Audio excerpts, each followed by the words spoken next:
बच्चों, अपना school online channel में आपका स्वागत है। आज हम क्लास 7th में सब्जेक्ट सोशल स्टडीज़ में सोशल साइंस में चैप्टर का सेकंड पार्ट डिस्कस करेंगे। चैप्टर हमारा एयर अराउंड अस, तो इसका सेकंड पार्ट है ये। फर्स्ट पार्ट के लिए आप लिंक डिस्क्रिप्शन में देख सकते हैं। तो ये शुरू करते हैं सेकंड पार्ट को। Besides the natural combination of the gases, water vapours and dust particles, the atmosphere continuously receives man made substances of both solid and gaseous nature largely due to multiple human activity. तो देखिए, pollution की बात कर रहे हैं air की, जो कहता है बिसाइड्स नेचुरल कॉम्बिनेशन की। जैसे हमें पता है कि नेचर ने कॉम्बिनेशन किया है गैसेस का एटमॉस्फेयर में, जो एक गैस ना होकर कई गैसेस हैं नेचुरली हैं, जो उसमें वाटर वेपर्स भी हैं, उसमें डस्ट पार्टिकल्स भी हैं। लेकिन एटमॉस्फेयर में क्या है, कॉन्टिन्यूसली लगातार क्या हो रहा है, मैन मेड सब्सटेंसेज जो कि हमने प्रोड्यूस किए हैं, चाहे वो सॉलिड फॉर्म में हो चाहे वो गैसेस फॉर्म में हो, वो क्या है लार्जली नेचर में ऐड हो रहे हैं, एयर में ऐड हो रहे हैं, क्योंकि हमारी किसके कारण, मल्टीपल ह्यूमन एक्टिविटी के कारण, हमारे कई तरह के कामों के कारण क्या है, हवा में जो नेचुरल गैसेस थे, वाटर वेपर से, डस्ट पार्टिकल्स थे, उनके अलावा भी कुछ हम सॉलिड और गैसियस चीज़ों को, सब्सटेंस को ऐड कर रहे हैं। जैसे कि फॉर एग्जांपल बात करें कैसे, कि प्लाइंग एट ऑटोमोबाइल्स इन सिटीज़। तो देखिए, जो ऑटोमोबाइल्स जो है सिटीज़ में रिलीज करते हैं गैसियस पॉल्यूटेंट्स, जैसे carbon monoxide, sulphur dioxide and lead particles causing air pollution. तो जैसे कि देखिए, जो हम ऑटोमोबाइल यूज़ करते हैं सिटीज में, उससे क्या है, रिलीज होती है काफ़ी प्रकार के पोल्यूटेंट्स जो हवा को ख़राब करते हैं, जैसे कि carbon monoxide, sulphur dioxide and lead particles. तो देखिए, इससे क्या है, जो कि एयर को कॉज करते हैं, पोल्यूट करते हैं। It is a cause of several disease, जिससे क्या है, कई प्रकार के जो रोग है वो होते हैं। तो देखिए, यहाँ पे डायग्राम में भी दिखा रखा है कि इंडस्ट्री से स्मोक निकल रही है, फायर, जंगलों में आग लगाने से जो फायर अपना स्मोक प्रोड्यूस हो रही है, पोल्यूटेंट्स प्रोड्यूस हो रहे हैं, व्हीकल से प्रोड्यूस हो रहे हैं। तो देखिए, the smoke particles when combined with fog, जैसे ही जब पानी वेपर्स के साथ मिल जाते हैं तो क्या बन जाते हैं, स्मोक। तो स्मोक कॉजिंग क्या है, सीरियस हेल्थ प्रॉब्लम, जिससे बहुत ज़्यादा खतरनाक हमारे हेल्थ से रिलेटेड प्रॉब्लम्स होती हैं, जैसे इरिटेशन इन आइज में जलन होना, स्किन डिजीज, स्किन के डिजीज, कई प्रकार के चमड़ी के रोग, रेस्पिरेटरी डिजीज, सांस लेने में दिक्कत होनी। तो ओकेजनली क्या है, आमतौर पे क्या है, volcanic eruption in some countries also add solid and gaseous substance in large quantity to the atmosphere. लेकिन देखिए, अलग बात है कि वोल्केनिज्म मीन ज्वालामुखी के फटने से कई कंट्रियों में क्या है कि सॉलिड और गैसियस सब्सटेंस ऐड होते हैं लार्ज अमाउंट में हमारे एटमॉस्फेयर में, एयर में। समटाइम्स क्या होता है, फॉरेस्ट फायर, फॉरेस्ट में कुदरती आग लग जाती है, जिससे भी क्या है, पोल्यूटेंट्स जो हवा को गंदे करने वाले सब्सटेंस है वो मिक्स हो जाते हैं, further damage to the atmosphere, जिसके कारण एटमोसफेयर के एयर में ज़्यादा नुकसान होता है। We should have an awareness of these pollutants, हमें इन पोल्यूटेंट्स के बारे में अवेयर होना चाहिए, जागरूक होना चाहिए, so that they are reduced in the atmosphere, ताकि इनको हम हवा में, एटमोसफेयर में रिड्यूस कर सके, कम कर सकें। तो देखिए, डू यू नो में है, pollution is caused by burning of husk by farmer. देखिए, फार्मर जो होते हैं, जो रहंद खुंदी होती है पौधों की, फसलों की, अवशेष कहते हैं फसलों के, उनको जलाते हैं, जिससे क्या है, काफ़ी अमाउंट में पॉल्यूशन होता है। तो कहने का मतलब तक क्या था, अभी तक हमने जो पढ़ा है भी, पॉल्यूशन दो तरह से होता है, कुछ तो मैन मेड कारण है, कुछ नेचुरल कारण में हो सकता है, वोल्केनिज इरप्ट हो गया, कहीं पे ज्वालामुखी फट गया, जब जंगल में आग लग गई। तो बात करते हैं एटमॉस्फेरिक टेम्परेचर एंड प्रेशर की। तो देखिए, most of the life forms on the earth exist in the lower part of the atmosphere. जैसे कि आप जानते हो कि लाइफ की फॉर्म, जितने भी फॉर्म्स हैं, जितने भी जीव जंतु हैं, जितने भी अलग अलग प्रकार के पेड़ पौधे हैं, जो इंसान है, वो लोअर पार्ट में, एटमॉस्फेयर के लोअर पार्ट, जो कि स्टार्ट होता है हमारे सरफेस ऑफ अर्थ से, वहीं पे एग्जिस्ट करते हैं। आल्थ्रो वी में नेवर फील द प्रेशर और weight of air over us, लेकिन फिर भी हम अपने ऊपर कभी भी एयर का प्रेशर नहीं फील करते, क्योंकि हमारे ऊपर कितनी ज़्यादा एयर है, बट इट कॉन्स्टेंटली प्रेसेज है, जबकि जो हमें लगातार दबा रही है। दिस प्रेशर और weight of the air is measured by means of an instrument called the barometer. तो इसी प्रेशर को, जो कि एयर हमारे ऊपर लगा रही है, क्योंकि हमारा जो एटमॉस्फेयर है हमारे सरफेस से शुरू होता है लैंड के, और अप काफ़ी हाइट तक रहता है जी। तो जितना ऊपर हमारे तक हमारी एयर है, सारी की सारी क्या है, अर्थ के सरफेस के ऊपर प्रेशर डाल रही है। तो हमें क्या है, ये कहते हैं कि फील नहीं होता कभी भी ये प्रेशर। तो इसको प्रेशर को मेजर करने के लिए जो इंस्ट्रूमेंट होता है वो बैरोमीटर होता है, और unit of the air pressure is known as millibar. तो देखिए, एयर प्रेशर को हम मिलीबार में रीड करते हैं। Normal air pressure sea level is, देखिए सी लेवल पे बात करें, सी लेवल पे, समुद्र तल पे अगर बेस लाइन रख रखी है, उस पर कितना है हमारा प्रेशर, 1013 मिलीबार। एज वी गो हायर, जैसे जैसे हम ऊपर जाएंगे, माउंटेन्स की तरफ जाएंगे या एयर में ट्रेवल करेंगे, we notice that our ear pop, this is due to the drop in the air temperature. Ear pop means अगर हम कानों में कुछ डाल लें वो भी बाहर आ जाएगा, मीन्स वहां पे ऊपर जाते थे क्या है, जो एयर का टेम्परेचर है और प्रेशर है वो ड्रॉप होता है, डिक्रीज होता है। This variation in the atmospheric temperature and atmospheric pressure divides the atmosphere in different layers. इसी डिफरेंस के कारण, प्रेशर का डिफरेंस और टेम्परेचर का डिफरेंस जो कि एटमोस्फेयर में अलग अलग है, इसी कारण डिफरेंट लेयर्स है हमारे एटमोस्फेयर में। तो देखिए जो अपना गेज बता रखी, दिखा रखी बैरोमीटर।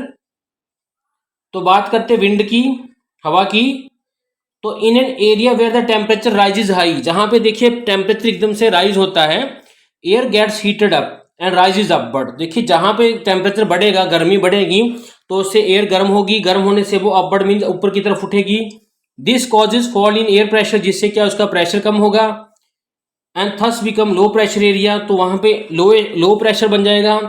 तो space vacated by the hot air, जैसे वो हॉट एयर होके अपसाइड गई तो उसकी जगह पे क्या है, कोल्ड एयर सराउंडिंग से, आसपास से आएगी, उसकी कवर करने के लिए जगह को कहां से आएगी, वो हाई प्रेशर एरिया से। तो this flow of movement of air is called wind, इसको कहते हैं हवा। तो देखिए कहने का मतलब क्या है, जैसे जहां पे मान लीजिए ये एयर है हॉट होकर ऊपर की तरफ उठी, तो जो ठंडी हवा थी इसका जगह लेने के लिए आई, तो ये हॉट एयर ऊपर की तरफ चलेगी, ठंडी हवा इसका जगह लेने के लिए ठंडे एरिया से लो प्रेशर से आई। तो इस तरह ये मूवमेंट जो होता है इसको हम विंड कहते हैं। Thus wind always flows from high pressure area to low pressure area. तो विंड क्या है, हमेशा high pressure to low pressure flow होती है। जैसे कि टायर में हवा होती है, हम इसको खोल दें तो एकदम से हवा हाई टू लो की तरफ जाएगी, इसी तरह ही विंड जो है वो हाई टू लो फ्लो होती है। तो phenomena of monsoon is a good example of the such seasonal wind. तो देखिए जो मानसून की अपनी हवाएं आती हैं, ये इसी तरह का एक ऊपर फिनोमिना पर डिपेंड करती हैं।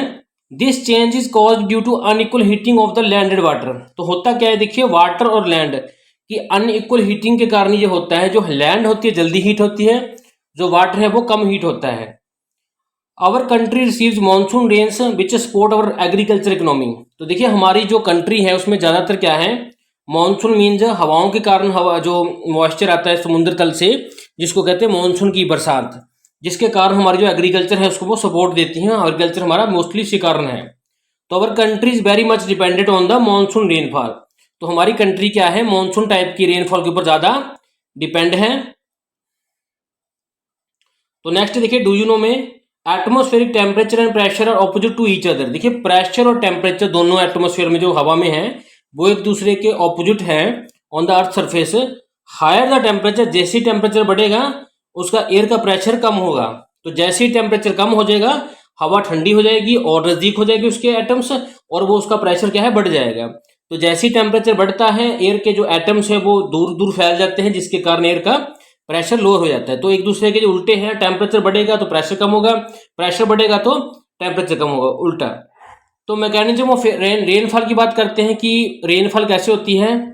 तो देखिए as the hot air rises, जैसे ही हॉट एयर ऊपर की तरफ उठेगी, it reaches high in the atmosphere, जो एटमोस्फेयर में हाई ऊपर जाएगी, where it cools down due to the pressure of the low temperature there. वहां पे जो ठंडी हो जाएगी क्योंकि वहां पे क्या है, टेम्परेचर जो है कम है। थस द वाटर जो प्रेजेंट था वाटर वेपर्स की फॉर्म में, वो कंडेंस हो जाएगा टीनी ड्रॉपलेट्स में, छोटे छोटे ड्रॉपलेट्स की फॉर्म में। तो in the due course of time ये टीनी पार्टिकल्स क्या है, आपस में जुड़ जाएंगे तो क्या बनेगा, ये फॉर्म करेंगे, क्लाउड्स फॉर्म करेंगे। ड्यू टू फर्दर कूलिंग, और कूलिंग होने से जो टीनी कंडेंस जो ड्रॉपलेट्स थे, जो छोटे छोटे पानी के ड्रॉपलेट्स थे, ये क्या है लार्ज ड्रॉपलेट में कन्वर्ट हो जाएंगे। तो in the course of time क्या होगा, ये ड्रॉपलेट्स क्या है हैवी इतने हो जाएंगे कि ये एयर में इसको होल्ड नहीं कर सकेगी एयर, तो इसके कारण ये फॉल हो जाएंगे नीचे in the form of rainfall and snowfall. तो देखिए जैसे दिखा रखा है, तो सन की देखिए गर्मी से क्या है, वाटर जो है बॉडीज में जहाँ इवेपोरेट हो रहा है, पौधे भी ट्रांसपिरेशन मीन पानी को उड़ाते हैं। तो इससे क्या है, जो पानी ऊपर गया, पानी ऊपर जाकर ठंडा हो जाएगा, होते होते इसका बादल बन जाएगा।